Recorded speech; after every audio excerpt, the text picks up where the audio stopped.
Hello, we are reading Wonder, and this is an appropriate section, Summer, and this is the middle of summer, part 3, where we'll start seeing Summer's, let me get that out of the way, Summer's perspective, and it starts with this from a pop tune. You are beautiful, no matter what they say. Words can't bring you down. You are beautiful in every single way. Yes, words can't bring you down. Christina Aguilera, this song was beautiful. Weird kids. I love weird kids. I'm a weird kid, and I'm an adult. Some kids have actually come out and asked me why I hang out with the freak so much. These kids don't even know. That's my guinea pig coughing. These kids don't even know him well. If they knew him, they wouldn't call him that. Because he's a nice kid, I always answer, and don't call him that. You're a saint, Summer, Zemina Shin said to me the other day. I couldn't do what you're doing. It's not a big deal, I answer her truthfully. Mr. Tushman asked you to be friends with him. Charlotte Cody asked. No, I'm friends with him because I want to be friends with him, I answered. Who knew that my sitting with August Pullman at lunch would be such a big deal? People act like it was the strangest thing in the world. It's weird how weird kids can be.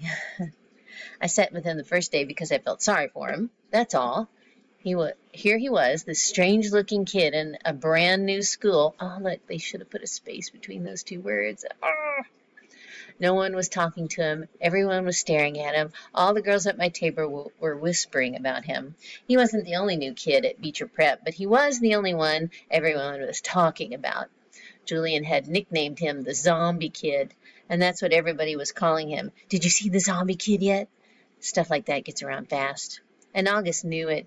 It's hard enough being the new kid, even when you have a normal face. Imagine having his face.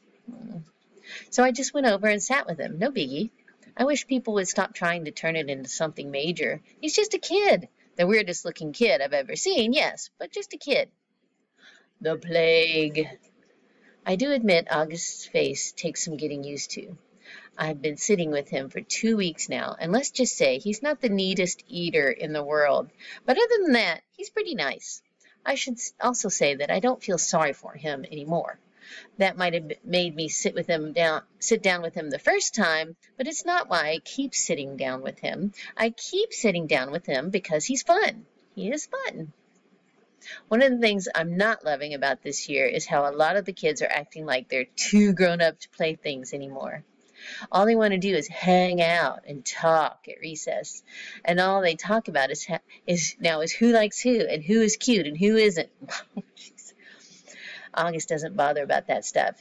He likes to play Foursquare at recess, which I love to play too.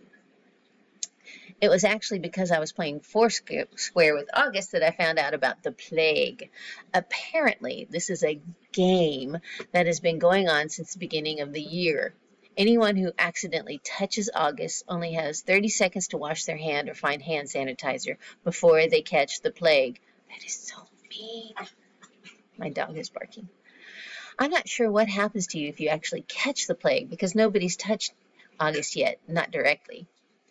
How I found out about this is that Maya Markowitz told me that the reason she won't play Foursquare with us at recess is that she doesn't want to catch the plague. I was like, what's the plague? And she told me. I told Maya that I thought it was really dumb, and she agreed, but she still wouldn't touch a ball that August just touched, not if she could help it. Oh, that is so mean. And I agree with her that it's a shame that kids try to grow up so fast. Just enjoy being a kid. That's so fun. I'm glad they're playing Foursquare. And I'm glad she's not playing the game of the plague. That is so cruel. I hope that if you're listening to this, that you're not cruel and make fun of anybody. So I'm going to make it short this time. Until next time,